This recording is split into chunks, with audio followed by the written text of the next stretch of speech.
Mexicans in U.S. send cash home in record numbers. Hello, Internet friends. My name is Susie. Mexicans living abroad sent cash home in record numbers last year. The vast majority of the cash came from those living in the U.S. Two main forces drove the trend: Mexico's weak currency, the peso, and President Trump's threat to slap a tax on cash shipments, known as remittances, sent from the U.S. to Mexico. Mexicans sent home $26.1 billion, it's billion with a B, from January to November 2017, according to figures released Tuesday by the Central Bank of Mexico. That's the most ever recorded and better than the $24.1 billion sent in 2016 over the same time period. Barring a major setback in December, the total annual figure for 2017 is on pace to hit another record high. Remittances are one of Mexico's top sources of foreign income, outpacing oil exports, which totaled $18.5 billion between January and October, according to the most recent figures available at the Bank of Mexico. Manufacturing exports are the top source of foreign income for Mexico. Mexico's peso is one of the main drivers of the trend. It remains slightly above its all-time low hit in January 2017. $1 is worth about 1950 pesos. The peso plunged after Trump won in the 2016 election, triggered by fears that he would tear up NAFTA, the trade agreement, or impose tariffs on Mexican imports north of the border.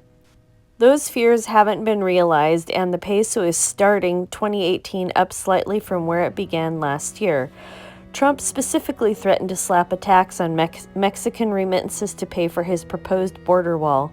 See, this is how Mexico pays for the wall.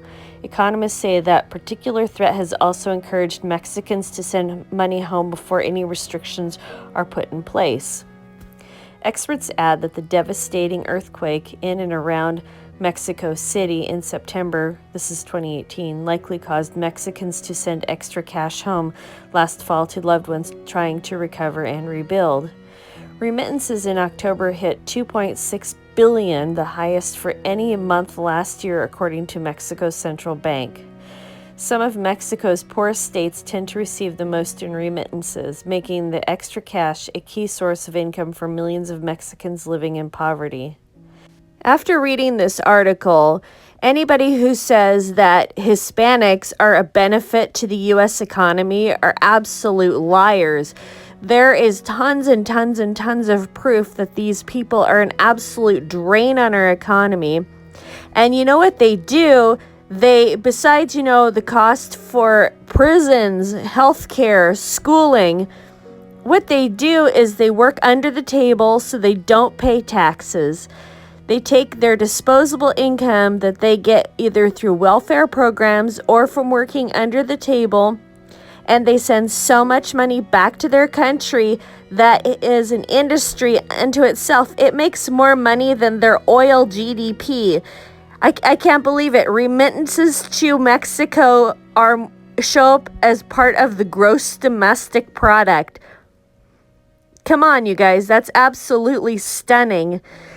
I just don't understand. If anybody has any sense, if you want to stop these Mexicans, you hit them right in the wall and you stop these remittances. All right, Internet friends, you remember that episode of Star Trek The Next Generation where Picard was turned into Locutus of Borg, and then the Enterprise staff went on the Borg cube and they rescued Locutus, and they're trying to disconnect him from the Borg collective, and they're trying to figure out how to destroy the Borg, and they've taken the Borg head on, but the Borg are pretty strong. You can't go toe-to-toe with the Borg.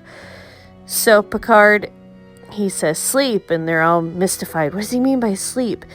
And then Data figures it out, and he gives the command for the Borg to go to sleep, and then when the Borg go to sleep, then the Enterprise can go and destroy the Borg cube. All right, Internet friends, that's the analogy for saving our country and saving the Western world. Thank you so much for listening.